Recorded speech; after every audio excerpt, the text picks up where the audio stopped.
escucha, Lisette? ¿Se escucha bien o se escucha entrecortado? Se escucha bien, doctor. Ya, perfecto. Bailón no está, ¿no?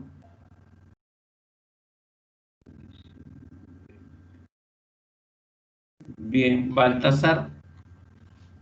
¿Baltasar está? Sí, No, no presente, está doctor. bailón. Ya. Bien, Cristina. Vale, preséntanos la primera lámina, por favor. Ya. Bien, la primera lámina vamos a ver primero en el órgano corazón. El diagnóstico es endocarditis bacteriana. Va a ser coloración de hematoxilina y eosina. Vamos a ver qué es la endocarditis. Sí, ¿Sí? sí. Ok. Ya, hablando sobre la la patología, la endocarditis va a ser lo que es una infección en la superficie interna del corazón, que es el endocardio, ¿no? Bueno, que también va a abarcar lo que son las válvulas y las cavidades cardíacas. Esta infección va a ser mayormente por bacterias, pero también puede ser provocada por hongos. Bien, lo que se va a producir se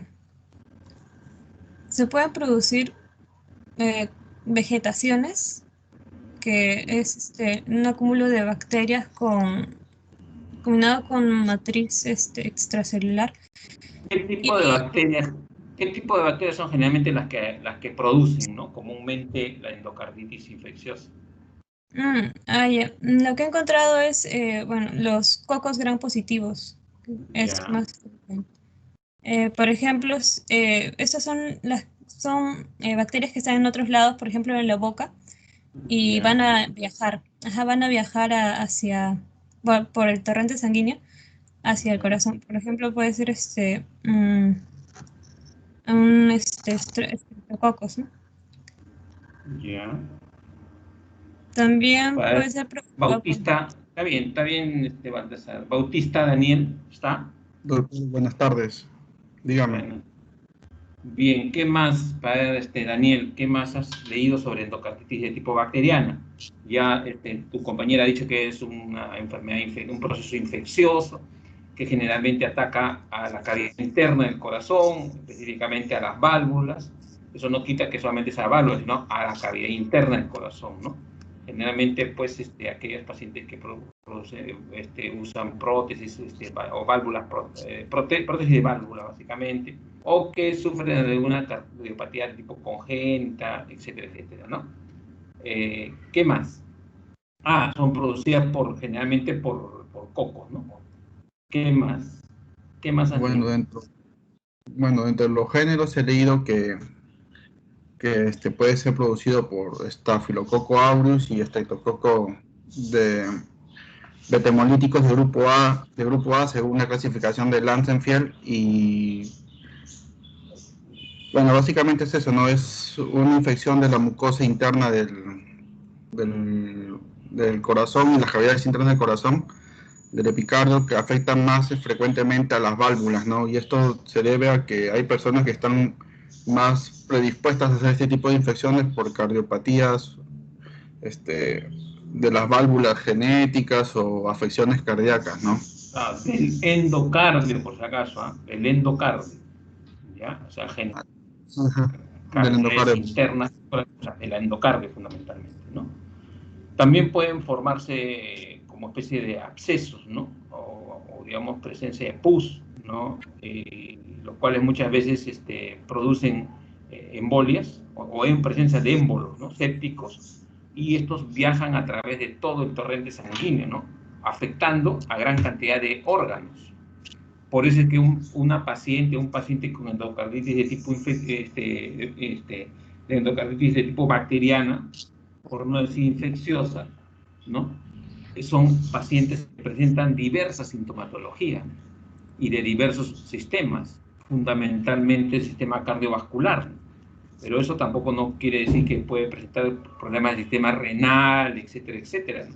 Por eso es que esta patología es un poco, clínicamente un poco difícil, ¿no? de diagnosticar, porque hay un sinnúmero de sintomatología y signología, ¿no? Entonces, por eso se tienen que agarrar de la parte epidemiológica o de los antecedentes, fundamentalmente, ¿no?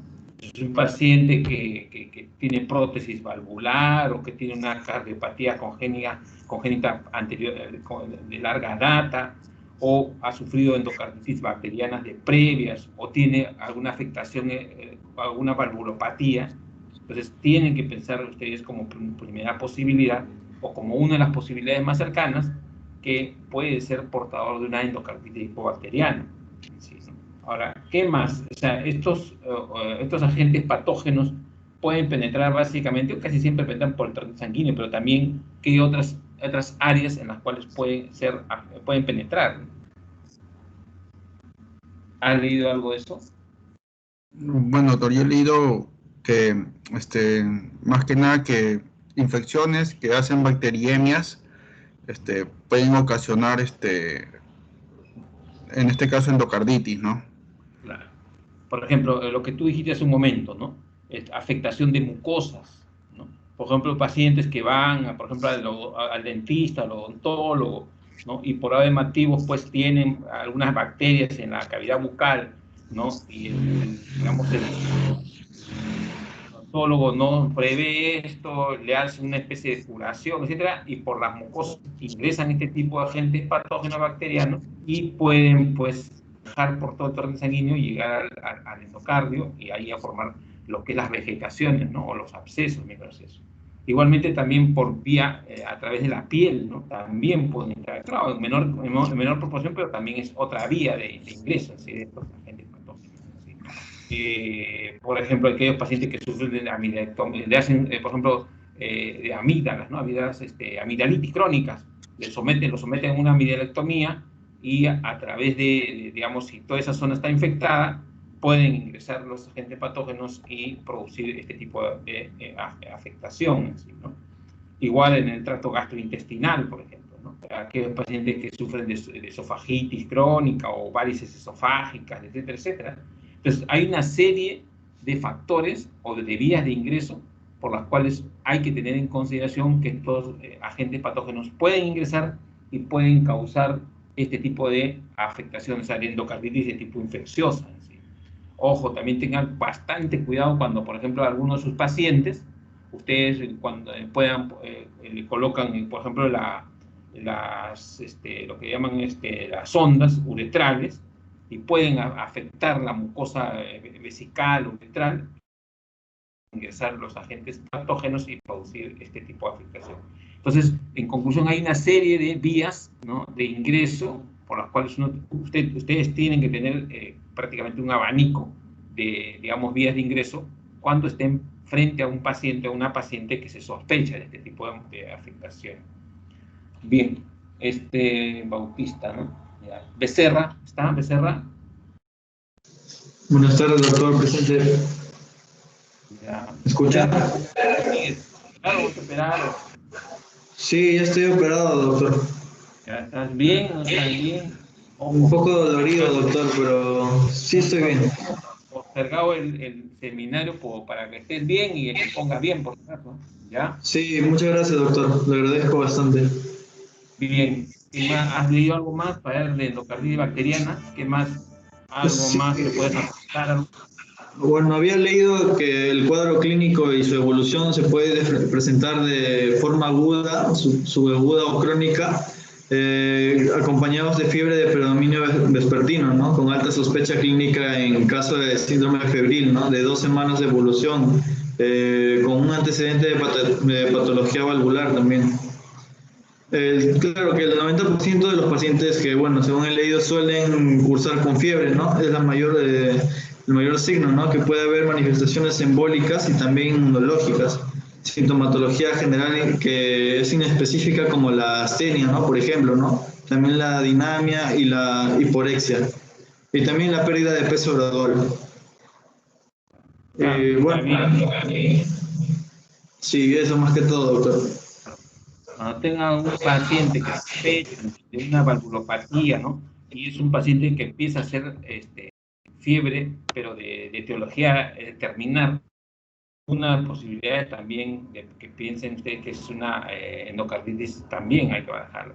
O sea, el signo patoneumónico de esta endocarditis dentro de lo inespecífico,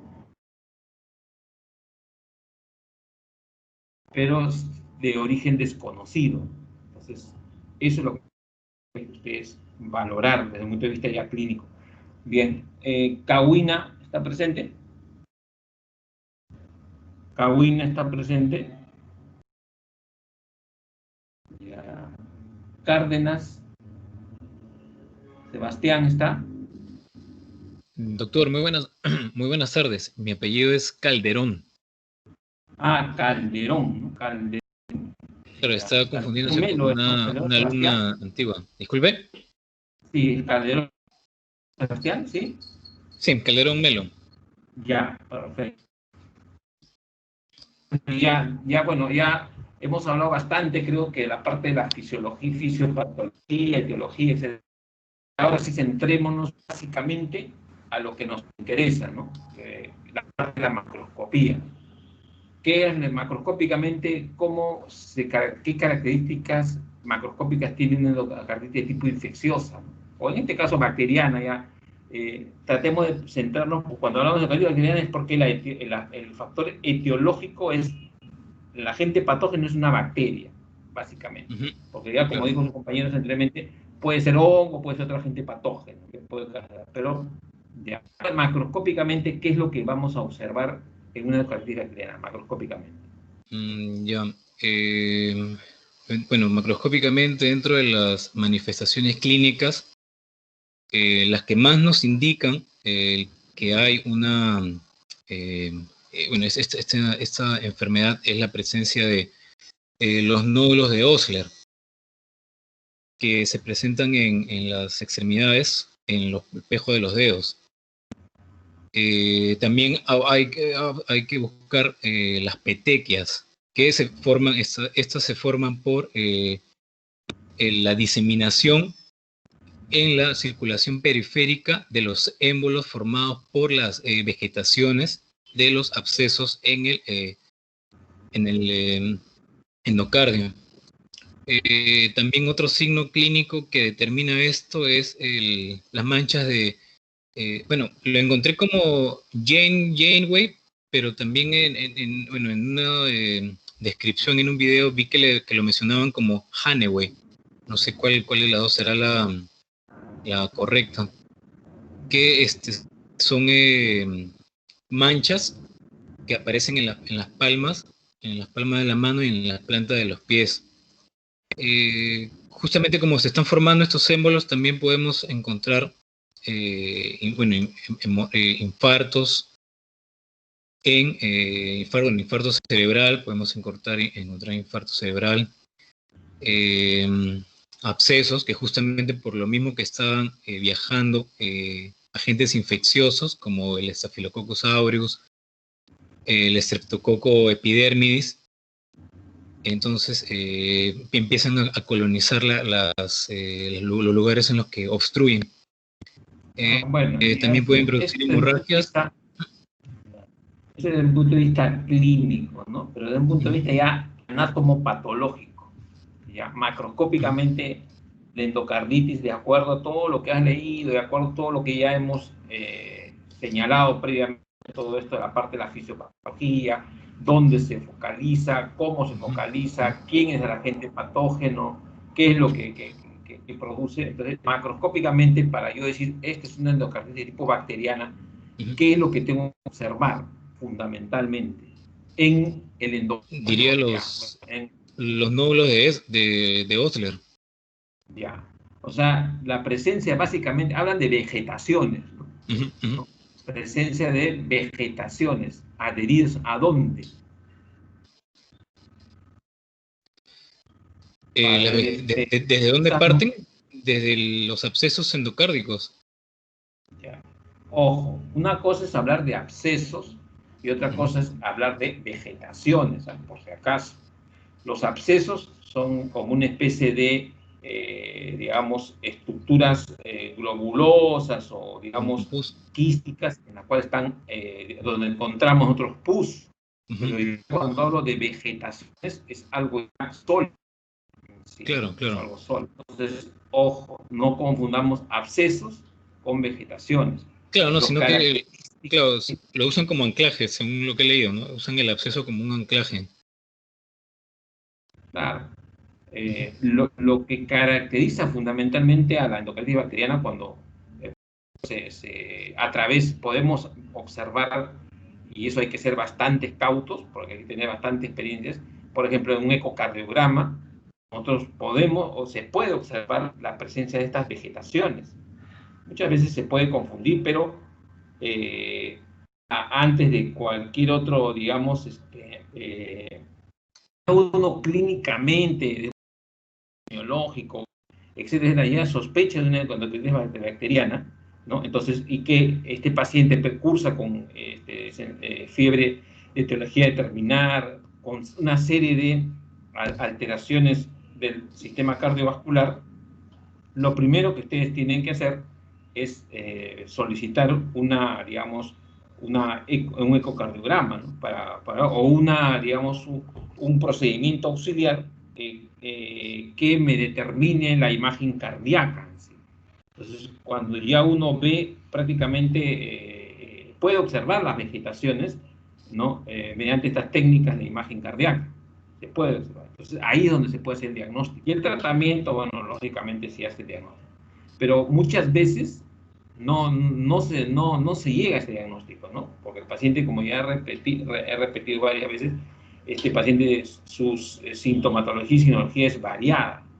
Sí. Entonces, y por eso es de que el paciente, como es una enfermedad inflamatoria, pero digamos, de evolución rápida, y el paciente probablemente puede fallecer, entonces hay que manejarlo de esta manera, porque ya si el paciente fallece, ya se le hace la necropsia, ahí ya se evidencia claramente la presencia de esas vegetaciones, pero macroscópicamente, cuando yo hablo macroscópicamente, el signo clásico patognomónico es la presencia de las vegetaciones generalmente en las valvas auriculoventriculares, ¿no? En la válvula mitral o en la bicuspidia en sí, ¿no? Entonces, ahí es donde se observan las vegetaciones. ¿Y qué características tiene, padre Campuzano? ¿Qué características tienen esas vegetaciones macroscópicamente? ¿Qué características? ¿Está Campuzano? ¿Sí? ¿Qué características tiene este tipo de vegetaciones? Pueden desarrollarse, digamos, de forma rugosa. No te escucho bien, escucho entrecortado. Pueden desarrollarse de forma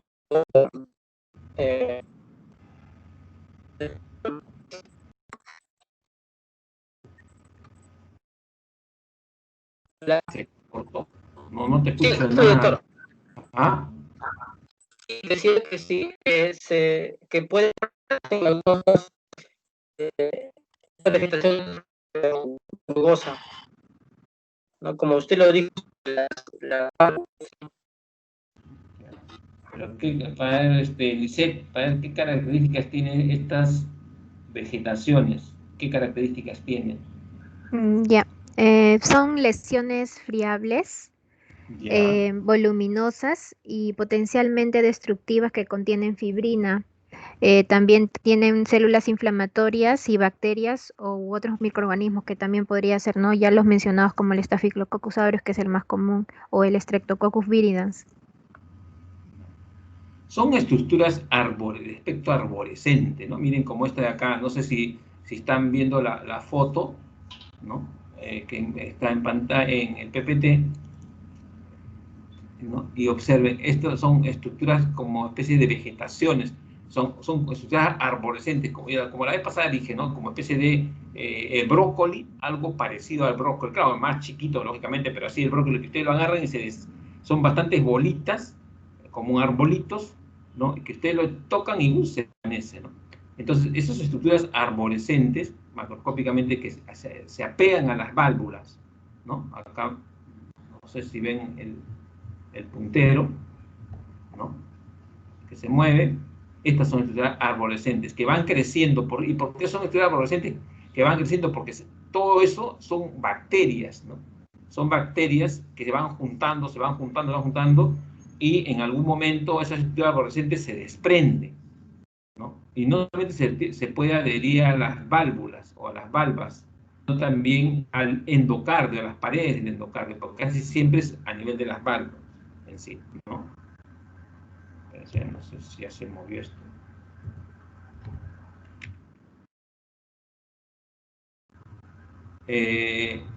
Y son ahí cuando ya se desprenden estas estructuras arborescentes y viajan al torrente sanguíneo, y ya lo que se ha dicho, ¿no? Viajan por el torrente sanguíneo y puede obstruir determinada arteria y producir lógicamente lo que hemos señalado. Si estas estructuras arborescentes son grandes y, viajan por el torrente sanguíneo y llegan, por ejemplo, agarran vasos a nivel encefálico, produce obstrucción y produce infarto cerebral. Si agarra una vía determinada del corazón, básicamente arterias de mediano o de gran calibre, y las oblitera, lógicamente va a producir infarto de miocardio. Entonces, y va a depender mucho, ¿no? Por ejemplo, llega al vaso, puede producir infarto esplénico. Entonces, y eso es lo que va a traer como consecuencia, ¿no? Que se desprendan, ¿no? Viajan como émbolos sépticos y llega un momento que obliteran la luz y producen todas esas afectaciones que hemos señalado, ¿no? Infarto, necrosis y tipos. Entonces, macroscópicamente vamos a poder observar, ¿no? Estructuras arborescentes, ¿no? ¿No? En las valvas de color gris oscuro, ¿no? Color más gris oscuro. La consistencia es friable, la superficie es irregular porque es micronodular, ¿no? Entonces, esas son las características clásicas macroscópicas de la endocarditis bacteriana, que se presentan como vegetaciones de gris oscuro en las valvas, ¿no? Generalmente en las valvas, ¿no? La superficie es micronodular y la consistencia es friable. Eso es lo que macroscópicamente nosotros podemos observar en una de miocardio, de válvulas del miocardio, con presencia de, vegetaciones que están asociadas fundamentalmente a lo que es endocarditis tipo infecciosa, macroscópica, ¿no? Entonces, e inclusive, acá como pueden observar en la fotografía, ¿no? La endocarditis bacteriana muchas veces cuando está acompañada de abscesos, ¿no? Pueden perforarla y producir básicamente una sepsis.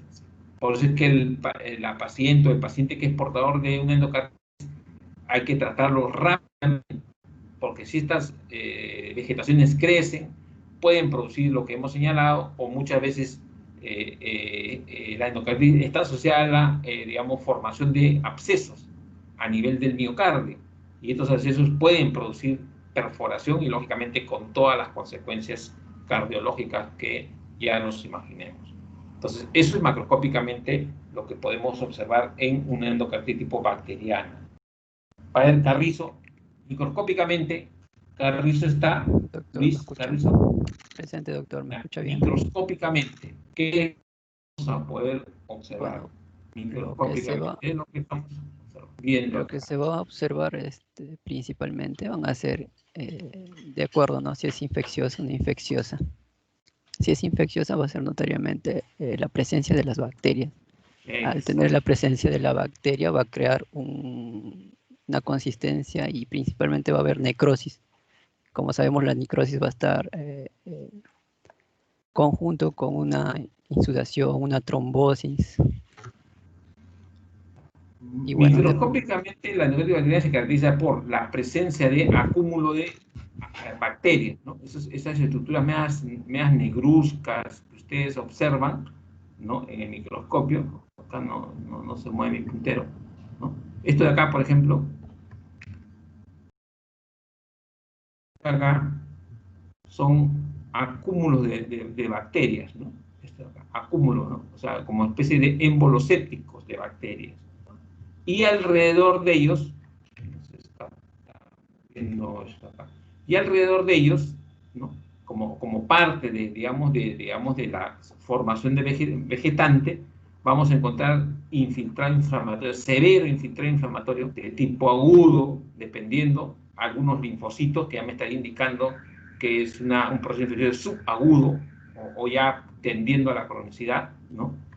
Vamos a encontrar linfocitos, vamos a encontrar inclusive, cuando ya ha pasado el tiempo, vamos a encontrar pues lisis de fibras musculares cardíacas. Entonces está viendo fibras musculares cardíacas, e inclusive en algunos casos cuando ya esto se comienza a cronificar, ¿no? Podríamos encontrar pues aparte del detritus celular, podríamos encontrar pues algunas microcalcificaciones.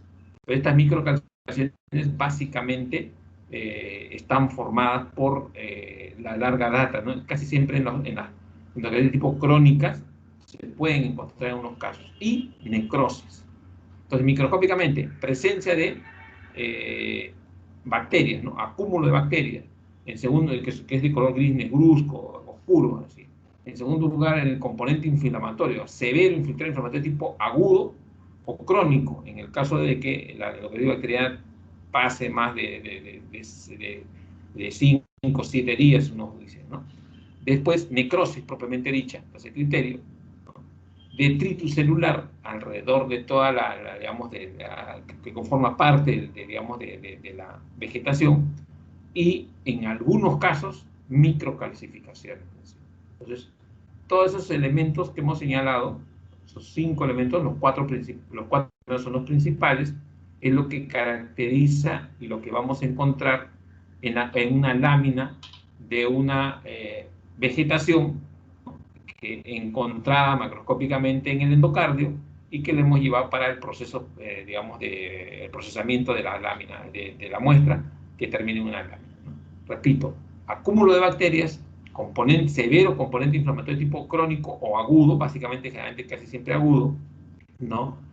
Detritus celular, necrosis, ¿no? Y en algunos casos microcalcificaciones. Entonces, todos estos elementos que hemos señalado ahorita, microscópicamente, lo vamos a observar en microscopía acá, ¿no? Bueno, necrosis, acúmulo de bacterias, son estos, el componente inflamatorio, detritus celular, miren acá, ya, ¿no? Acá, bueno, vamos a poder observar, todo esto es el componente inflamatorio, ¿no? Componente inflamatorio. Acá, miren, esta parte de acá, acúmulo de bacterias, ¿no?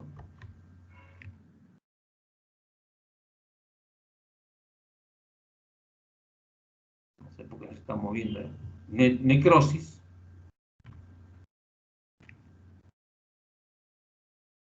Acá, básicamente, bueno, mi puntero no está funcionando, pero por lo menos, bueno, vamos acá, ¿no? Necrosis, toda esta parte, mira, anaranjada, esa es necrosis, acúmulo de bacterias,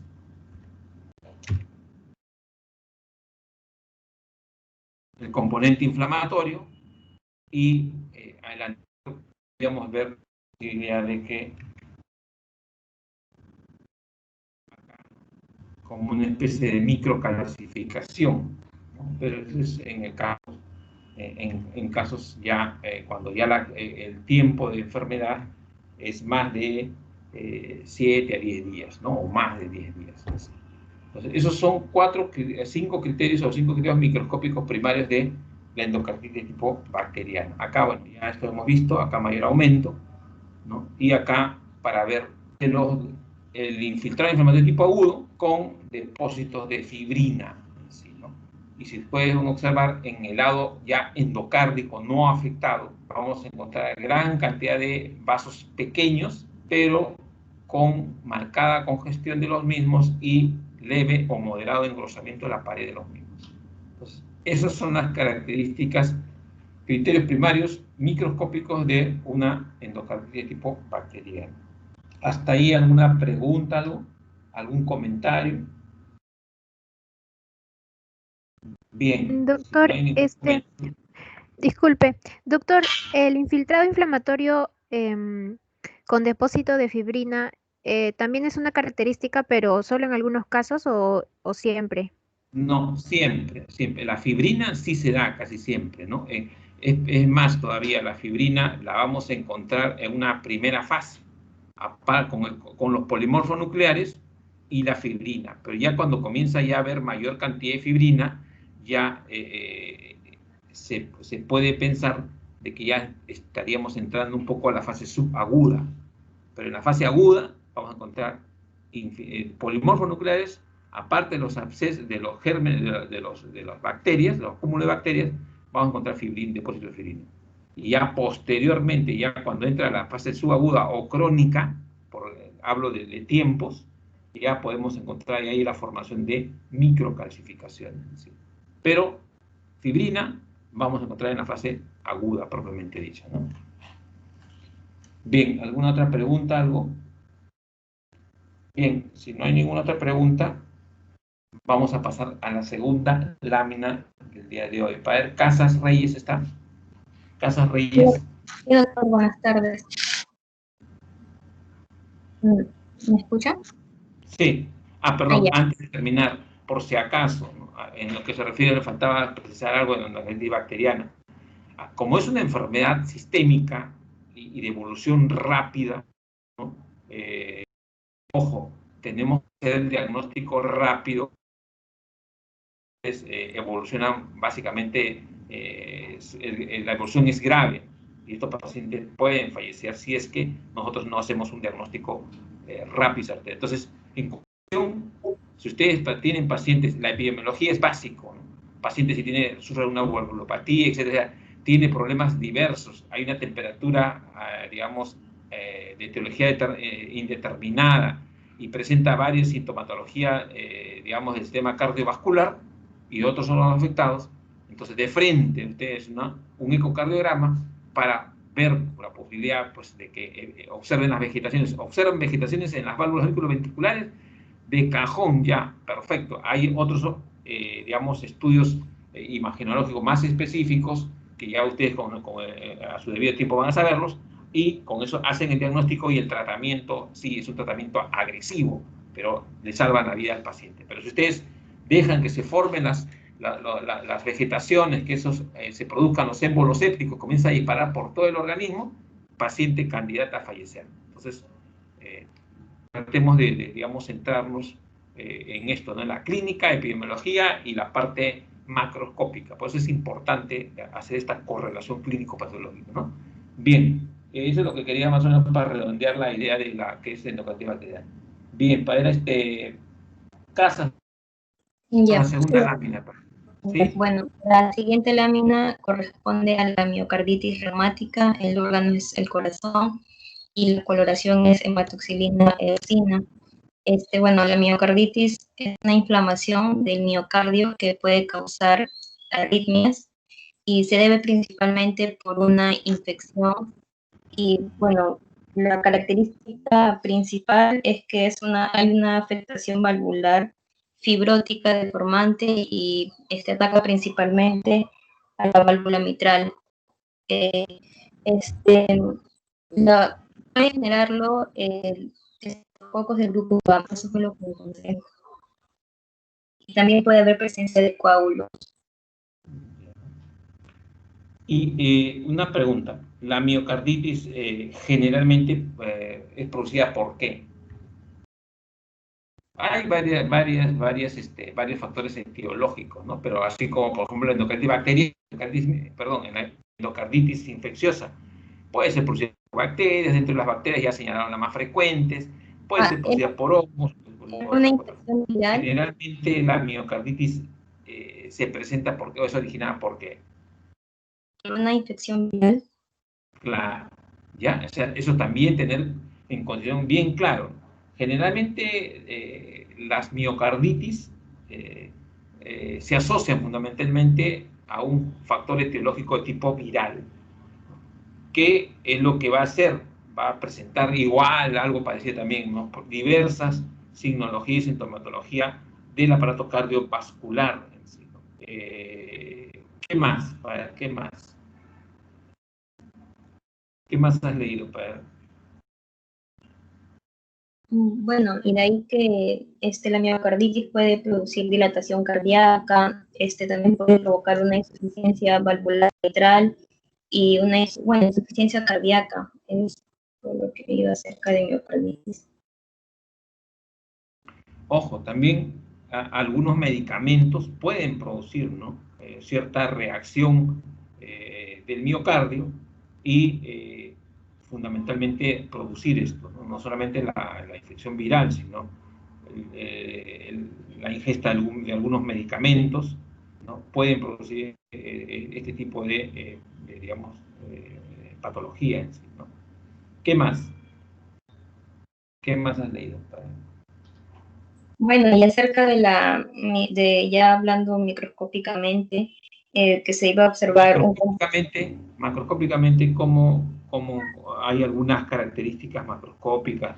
Encontré que iba a haber presencia de coágulos y bueno, que la válvula mitral iba a estar dañada. Le he buscado más, pero no encuentro.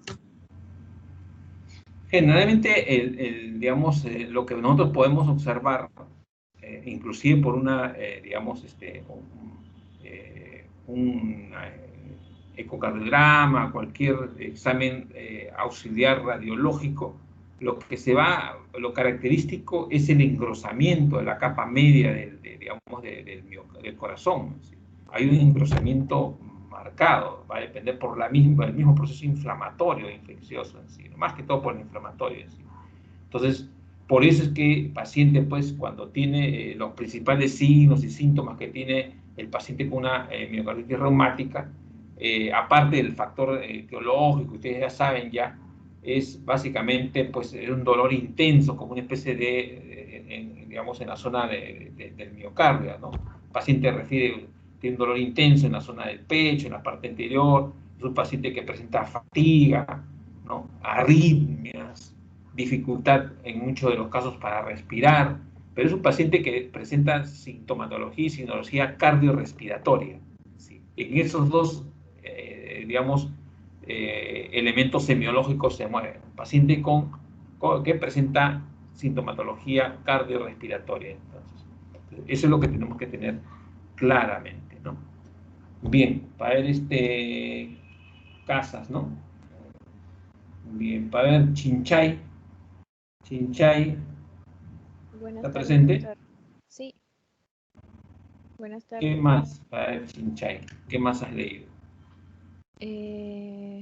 Bueno, microscópicamente leí que se va a caracterizar por un infiltrado inflamatorio intersticial, pero que va a haber una necrosis focal de los miocitos.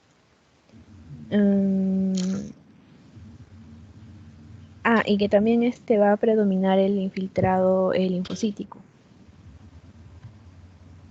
Miren acá, macroscópicamente, miren, hay un engrosamiento, ¿no? Del tabique interventricular, ¿no? Un engrosamiento con unas estructuras medias en forma de parches, ¿no? En forma de parches. No sé qué está pasando. Acá pueden observar, ¿no? Como una especie de áreas de infarto. ¿Se acuerdan las áreas de infarto agudo? Parecidas. Lo característico es el engrosamiento y esas áreas medias blanquecinas, ¿no? Que se presentan ahí, ¿no? Entonces, del endocardio con el miocardio, ¿no? Y segundo, hay presencia de, ¿no? o color medio grisáceo, ¿no? Acá, en la zona de engrosamiento, ¿no? Y hay otras áreas más pálidas, ¿no? O sea, lo que es el área de palidez con el área de parches más oscuros es lo que característico de la miocarditis reumática. Básicamente me refiero a la afectación del miocardio, es decir, del corazón, ¿no? Acá bien, ven lo que ya más o menos sus compañeras dicen. Para Chipana Angulo, ¿está? Sí, Chipana. doctor. ¿Qué más has leído, por ejemplo? Bueno, ¿Siguiendo con las características o aparte Sí. de ello? Sí, microscópicamente o lo que has leído, básicamente. Yo leí acerca de unas células gigantes con la miocarditis, que bueno, es una forma rara, pero que su etiología no está tan definida, pero Bien. que involucra a esas células multinucleadas Bien, y que bien. pueden llegar a presentar un shock cardiogénico. Bien, ya. Microscópicamente, acá ustedes también podemos observar que las fibras miocárdicas, ¿no? del miocardio van a estar afectadas. Miren, acá no sé si ven el puntero, pero ¿qué es lo que va a pasar, ¿no? Prácticamente las fibras musculares que forman parte del miocardio van a estar alteradas prácticamente, inclusive no se prácticamente romper, no van a ser invadidas y prácticamente reemplazadas por un severo infiltrado inflamatorio de tipo crónico, o sea, presencia de linfocitos, gran cantidad, ¿no? En segundo lugar, vamos a poder observar la presencia de necrosis. ¿De cuál? De los miocitos. ¿Quiénes son los miocitos? Son parte de las células que forman las células musculares cardíacas. En tercer lugar, lo que vamos a poder observar es detritus celular, ¿no? Gran cantidad de detritus celular.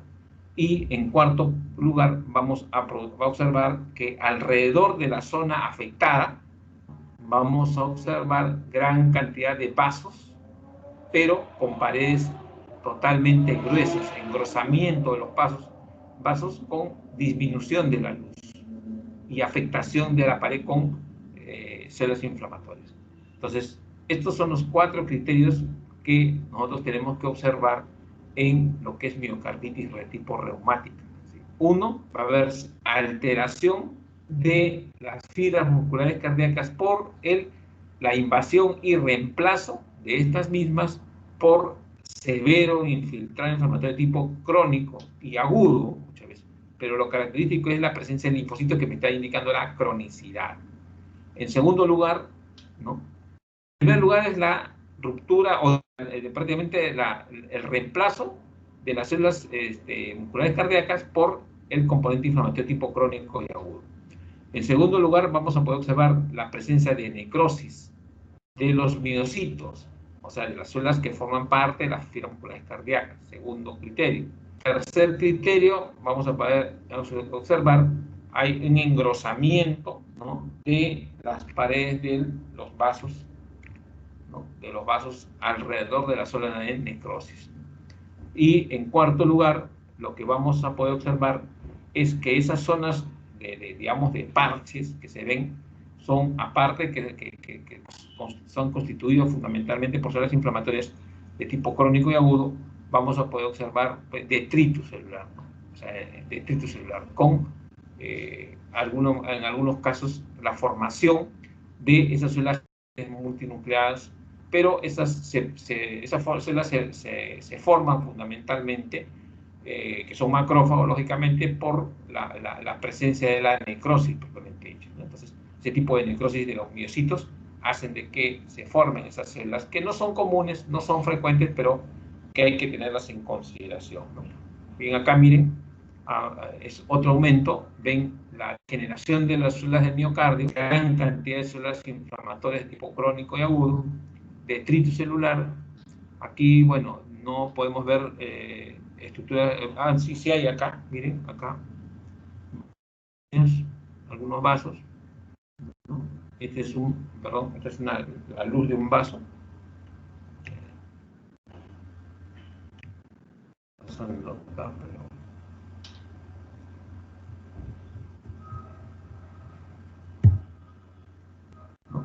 Acá hay unos vasos prácticamente, acá. Este es un vaso sanguíneo con cierto engrosamiento de la pared y la infiltración de las células de tipo linfocitos, así, ¿no? Detritus celular, todo esto, y lógicamente esta zona de acá no es como la anterior, pero acá esto sería parte de la necrosis en sí. Eso es lo que fundamentalmente vamos a ver en miocarditis reumática. Acá mayor aumento, miren.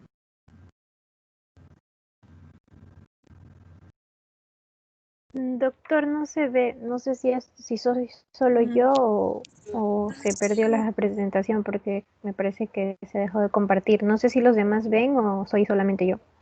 Están viendo No se ve. No se ven.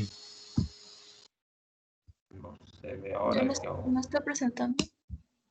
¿Algunos ven o no todos? ¿No, nadie ve? ¿Sí? Yo sí lo estoy viendo acá. Parece que ha dejado de presentar, doctor. Vamos a ver cómo está.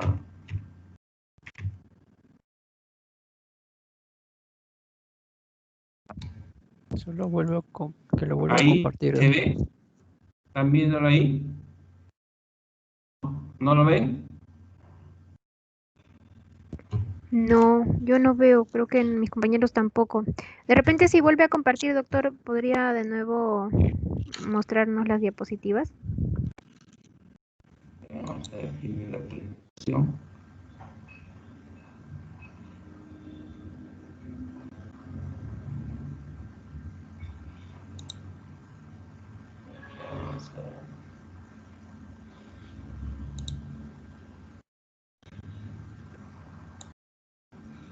Ahí, ¿ven? Ahí se ve. Sí, ahora está cargando. Y ahora sí, doctor.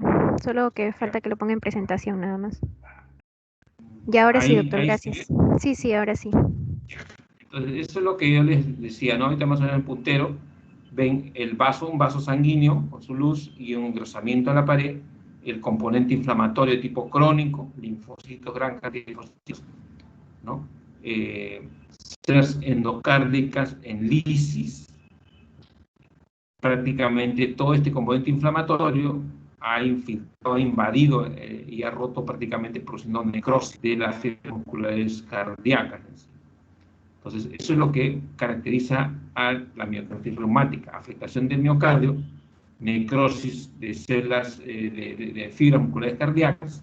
Lógicamente, esto va a tener asociado fundamentalmente con infartos, lógicamente, ¿no? Y el componente inflamatorio tipo crónico. Ahora, muchos de los casos, la miocarditis reumática no solamente ataca a fibras musculares cardíacas, sino en algunos casos puede atacar a otro tipo de tejido muscular, pero que está aledaño, adyacente al corazón. ¿Sí? Pero casi siempre cuando uno habla de miocarditis reumática, fundamentalmente está asociado a la afectación de las células del miocardio. ¿Sí? ¿No? Entonces, con esos cuatro componentes: lisis, estructura, reemplazo de esto por el componente inflamatorio tipo crónico, linfocitos, la primera linfocitos, en segundo lugar, necrosis, en lugar de celular, presencia de vasos sanguíneos, ¿no? Con engrosamiento de las paredes y disminución de las luces. ¿Sí? Eso es lo que caracteriza. Ahora vamos a ver a mayor aumento, miren, ¿no? Estas fibras musculares cardíacas, hay hematíes también extravasados por la congestión y ruptura de algunos vasos, ¿no? Miren, prácticamente las fibras están rotas, hay una erupción, componente inflamatorio, linfocitos, todos estos son linfocitos, ¿no? Hay detritus celular y estos núcleos de las células del miocardio prácticamente están denudadas, no forman parte de la necrosis propiamente dicho de estas musculares cardíacas. Y bueno, aquí en esta lámina no vemos vasos sanguíneos, ¿no? Porque básicamente esta foto está centrada fundamentalmente a ver la disrupción de las fibras musculares cardíacas, a ver los linfocitos, los núcleos de las células del miocardio denudados y que forman parte de la necrosis propiamente dicha, ¿no? Y bueno, y algunos hematíes trabasados en sí. Bien. Eso es lo que fundamentalmente caracteriza la miocarditis reumática. Hay que tener en consideración que la miocarditis reumática casi siempre lo desarrollan, están asociados a pacientes que tienen una patología de fondo, y que esta patología de fondo tiene que ver con una, necesariamente, no necesariamente, pero tiene que ver con el desarrollo de lo que es una artritis reumatoidea, ¿no? Casi siempre, ¿no? Casi siempre cuando un paciente que ya es diagnosticado con una, digamos, una enfermedad reumatológica, en este caso por una artritis reumatoide, y comienza a hacer, digamos, sintomatología y sinología del aparato cardiovascular, entonces también hay que pensar la posibilidad que podría tratarse de miocarditis tipo reumática en sí. En Córdoba es... Sí, doctor. ¿Qué más puede decir? Algo que has leído, algo que aportar, algo que no se ha dicho. Bueno, yo acerca de la miocarditis también estaba leyendo y decían que si bien es cierto, el virus era la principal causa de infección, también había infección por protozoarios y por bacterias, ¿no? En protozoarios estaba el Trypanosoma cruzi, por ejemplo, en bacterias estaba la difteria, así como también había otras causas de esta infección que era la amiloidosis e incluso la farmacotoxicidad en pacientes que han estado recibiendo quimioterapias. Bueno, fue lo que leí. Está bien. Miren, solamente, como señalamos al comienzo, que la principal causa de la miocarditis reumática es el agente etiológico, es un virus, sino hay otro tipo de también etiologías que son menos frecuentes, pero hay que tener en consideración en sí, ¿no? Entonces, bueno, eso es algún aporte, algo más. Bien, ¿alguna pregunta, algo? ¿Todo está claro? Yo creo que, bueno, son dos láminas fáciles digamos, de ver, fáciles de evaluar, y repito, traten de... Aló, doctor, buenas, le habla Bailón Lavado, doctor. Sí, ¿Me escucha, doctor? Sí, sí te escucho, entrecortado, pero te... Sí, doctor, mi internet ahorita estoy fuera de casa y bueno, tengo un poco con internet. Doctor, quería contar también esto, que también la endocarditis se puede asociarse a trastornos autoinmunitarios, ¿no? ¿Ya? O autoinmunológicos, si se puede decir. ¿A trastornos inmunitarios? ¿Así es? No, es Claro, trastornos inmunitarios también, doctor, de autoinmunidad. Claro, inmunológico. Sí. Claro. Sí, también existen estudios, he estado viendo ya en algunos artículos, por ejemplo, existe un documento consenso del Grupo de Trabajo sobre Enfermedades Miocárdicas y Pericárdicas de la Sociedad Europea de Cardiológica, en lo cual define, en verdad, la endocarditis como una presencia infiltrado inflamatorio, específicamente con el miocardio, ¿no? Pero en el cual también nos dice que tiene que existir, que el diagnóstico se va a establecer atendiendo la presencia ya, en el endocardio, ¿no? En el cual se tiene que cuantificar lo que viene a ser leucocitos. Por ejemplo, cuando hay una presencia de 14 leucocitos por milímetro cuadrado, y con ellos hasta 4 monocitos por milímetro cuadrado, y con detección de 7 o más linfocitos, en este caso de linfocitos T, CD3, en ese caso, identificando estas posibles cantidades, tú puedes llegar ya a tener un diagnóstico definitivo de una miocarditis. Sí, entonces eso es lo que dices, porque hay una escala de Dallas que dicen, ¿no? Que está asociada fundamentalmente a lo que es la presencia del infiltrado inflamatorio, ¿no? Y no solamente la presencia del infiltrado inflamatorio, sino el daño o el porcentaje de necrosis que se produce en las fibras musculares cardíacas. Entonces, va a depender, digamos, esta escala nos va a decir, digamos, el grado de dificultad o complejidad que va a tener este paciente, pero dependiendo del porcentaje de células inflamatorias y dependiendo del porcentaje de necrosis de los miocitos, ¿no? Entonces, eso sí, cierto lo que estás diciendo, está bien, y hay que tener en consideración. Sí, doctor, además de eso, para obtener un diagnóstico en verdad ya de tipo etiológico definitivo, se tiene que realizar mediante una biopsia. que tiene que ser pues específicamente una persona estudiada, capacitada y con experiencia para que no exista también algún tipo de complicación, ¿no? Claro, sí es cierto también. Ahora, ojo, cuando ya biopsia nos va a dar el diagnóstico final, hay formas también, porque muchas veces, y eso también quiero comentarlo, gracias por darme declaraciones, que cuando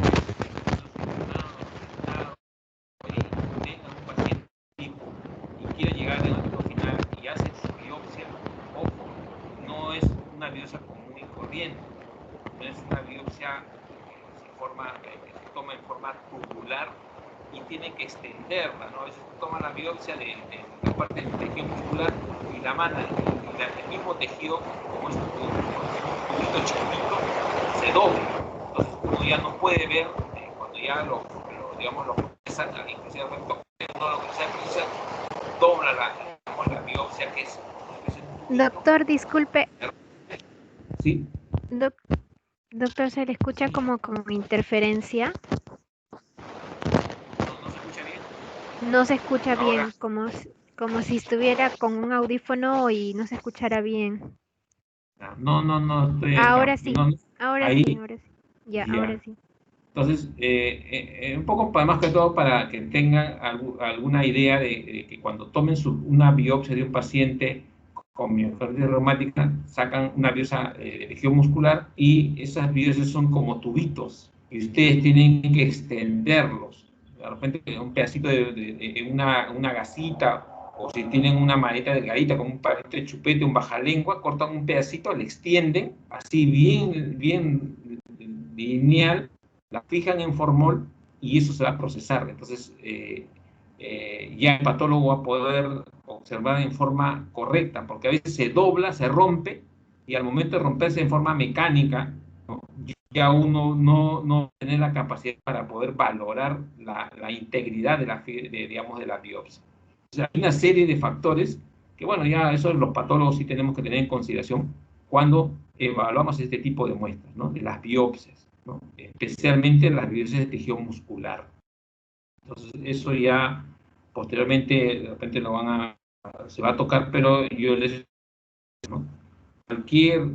Cuando ustedes tomen una biopsia o tengan una biopsia de tejido muscular, siempre traten de conservarla en forma así, como tubito, largo.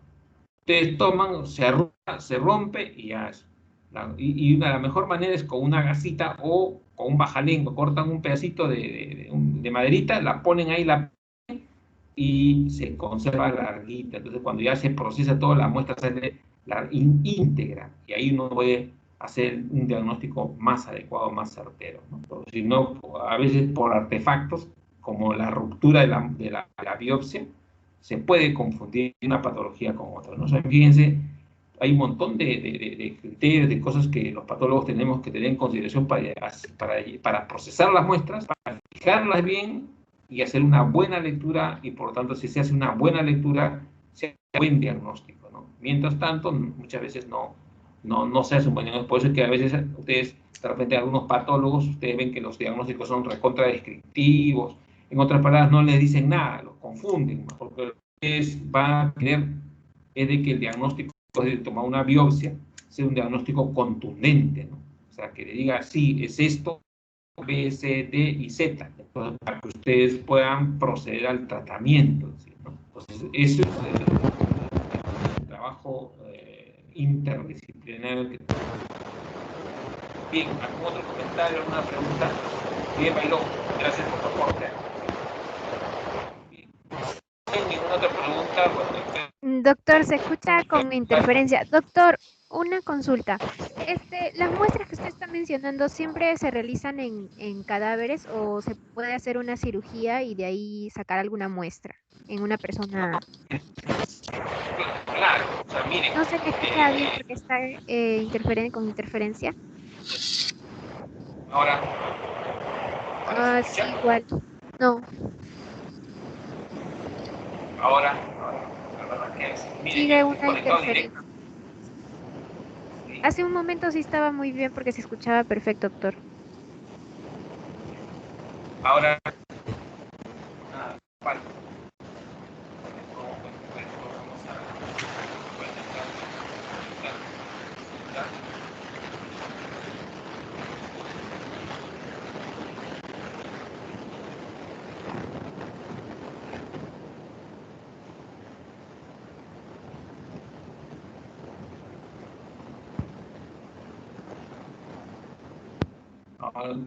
¿Ahora me escuchan? Sí, ahora sí, perfecto, doctor. Ya.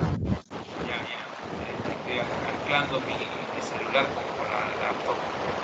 Bien. Ahora, de nuevo, parece que se movió Sí. algo porque se escuchó bien y ahora nuevamente se escucha interferencia. No tiene funcionado. Ahora,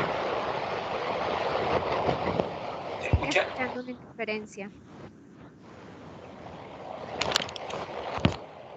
Bien, voy a tratar de que se escuche, si no ya... ahí, doctor, ahí está bien. Ahí está bien. Bien, Ya, ahora sí. lo que les decía, bueno, era de que las biopsias, por lo menos en miocarditis reumática, sí se hacen en pacientes en vivos, ¿ah? Ojo, en el caso sí se hace. Entonces, hay varios procedimientos, pero sí se hace el diagnóstico de miocarditis reumática en pacientes vivos. Igual también de la endocarditis bacteriana. Pero, como repito, eso hay que actuar rápido, porque estas patologías no esperan tanto. Por eso hay que dominar bastante la parte clínica, la parte epidemiológica. Por eso yo hago énfasis básicamente en la parte clínica. O sea, por ejemplo, en endocarditis bacteriana, viene un paciente que le he dicho, pues, ¿no? Con antecedentes, que por aquí, que por allá, que tiene fiebre de etiología indeterminada, que tiene cualquier cantidad de digamos, sintomatología y signología cardiovascular, ¿no? Entonces, de hecho, ustedes tienen que tomar un ecocardiograma y saber leer el ecocardiograma, porque ahí es donde ustedes pueden ver las vegetaciones.